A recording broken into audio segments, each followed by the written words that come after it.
Hello and welcome to the first in a series of podcasts looking at radio production. All of these podcasts are directly linked to the university's curriculum and should be used to support, not replace, the teaching in the classroom. In this podcast, I'll be looking at the art of finding that story and the storytellers to go with it.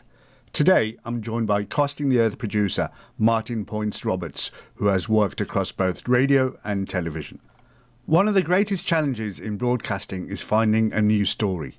Certain journalists will say they've got a nose for it. Complete tosh. It takes time and perseverance, and in a lot of cases, interest in the subject you're dealing with. Don't take my word for it. Here's seasoned Radio 4 producer Martin Poyntz-Roberts. For Costing the Earth, the stories are found by me and the other members of the production team. There are three of us. There's me, another producer, and a production coordinator. And we basically come up with what we're going to do. We come up with a selection of ideas for the series ahead. Costing the Earth, as you say, has been going for many years. And I expect, there's no really new story, is there? So how do you overcome that challenge? You're right. Costing the Earth has been going for well over 20 years now. It's a real struggle to try and find something new, something fresh, something that the audience doesn't know about, but we do it. And the way we do it is that luckily climate science, the environment, is something that's in the news a lot and it's always changing, and now is a good time to be making those programs because there's always something cropping up. It may well be something we've done before. How many different ways can you tell the story of climate change? But it's how you tell that story from a different perspective. For instance, we've done things in Africa with communities who are looking at different ways of doing things like using toilets, which is, it might not sound like an environmental story, but it is because people are dying because of lack of sanitation.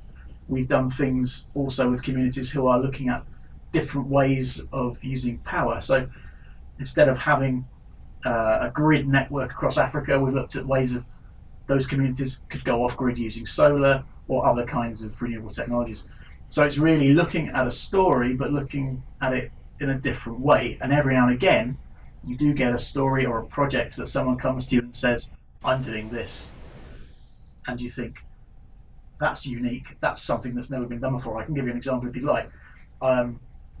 There's a big problem at the moment with plastics in the ocean and plastics in the environment, full stop, being a massive polluter. Now, I found several people who are working on replacements for plastic that are biodegradable, that are just as tough.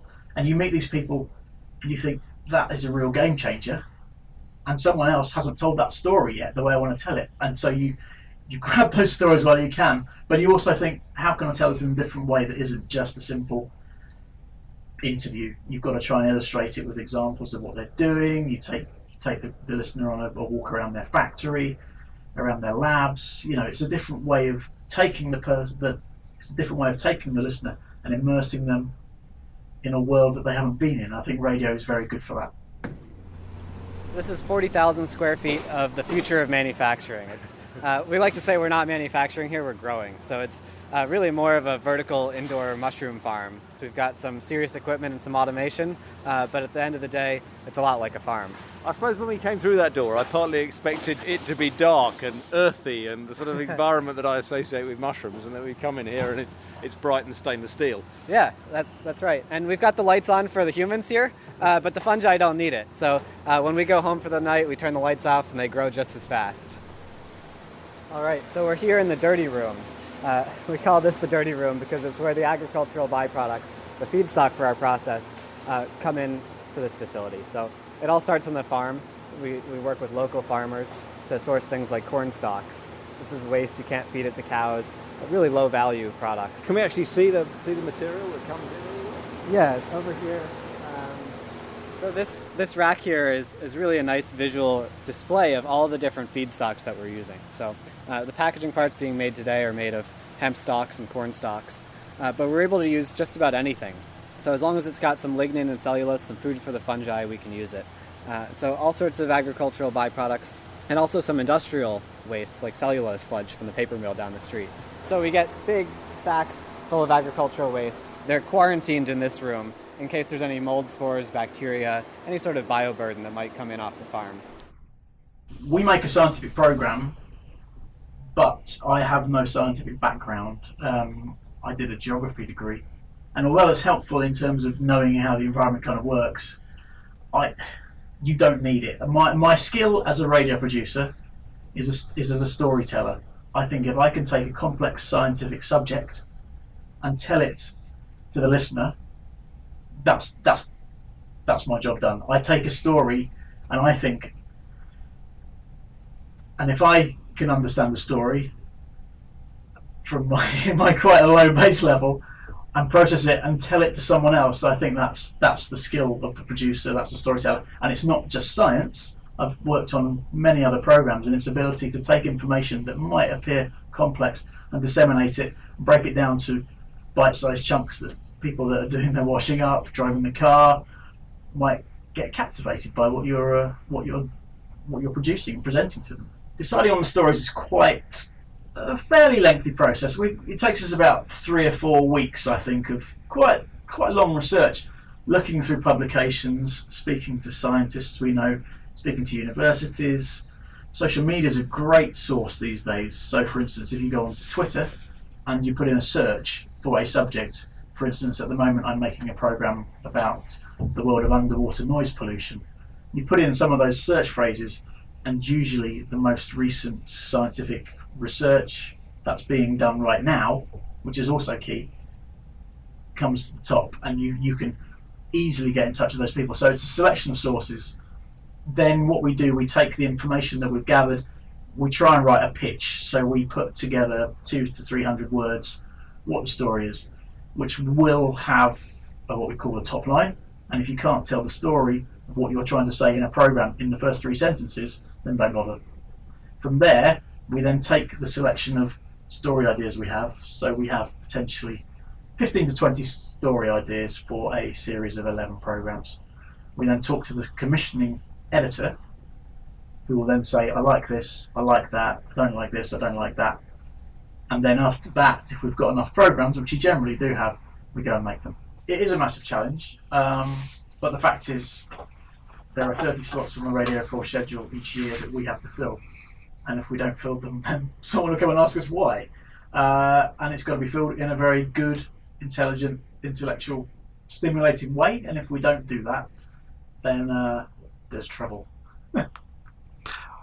And what type of considerations do you have to bear in mind?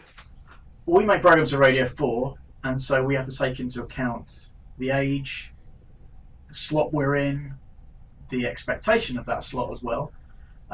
Being Radio 4, you can have a certain amount of assumed knowledge, but really you kind of want to keep it very straightforward and simple and keep it jargon free. The audience for Radio 4, we'd like it to be younger, but it's currently between the ages of like 50 and death, really, I think. 50 and 75, 85, no matter, people come to Radio 4 and they kind of stay with it. You're allowed to come younger, by the way, but you kind of assume some knowledge, and it's people that want to know what's going on in a particular field. So I hope they come to Costing the Earth because they want to know what's happening in environmental science. They may not be someone that avidly follows it, but they want to dip their toe in and find out, I want to know about climate change right now, what's going on, and we hopefully deliver that to them. And journalistic considerations? It's a massive consideration when we're making our programs to consider the balance of each program.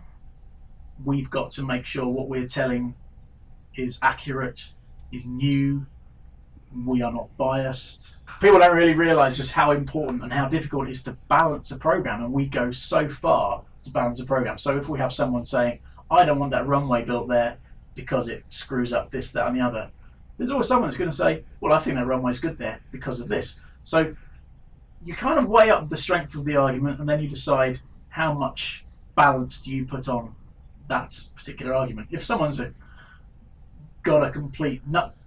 if someone's completely wrong in what they're saying, you can't just include them to balance things out.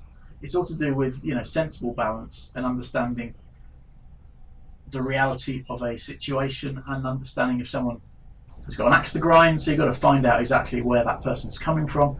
But balance is everything. Integrity of the story finding and the storytelling, they're kind of key considerations when you're looking at the journalism. We have to be, I think, as the BBC, as Radio 4, we need to tell stories that people don't know. We always try to get there first. We often don't, but we always want to try and tell someone a story that they haven't heard before, just because that is what people are interested in finding something interesting, entertaining and informative. Martin Poyntz-Roberts. As well as keeping your ear to the ground and being well informed, another way of finding that story is to be aware of the network's USP and come up with ideas that might not necessarily fit in any particular category. Let me give you an example. In the late 1990s, I read a book called A Suitable Boy by Vikram Seth. Although the book is fictional, it still has some historical content and context, and in one particular chapter, the author describes this momentous religious event that happens once every 12 years in North India. The description was so vivid, I went away and decided to research the subject. And lo and behold, I discovered the next event was taking place 18 months later and was to be the biggest in 144 years. Gathering by the Ganges was born. The scene here is, well, one thing which comes to my mind is like Euston Station in the old days when there were steam engines and there were about 4 or 5 steam trains all about to go. The other vision which comes to my mind is of Dante's Inferno. You can take your pick of those two. It's an incredible sight and an incredible sound. That's all for this week's podcast, which looked at the art of finding a story that works. And remember, it doesn't always have to be new. It's how you tell, not necessarily what you tell. In next week's podcast, Martin will be talking about finding the ideal contributor.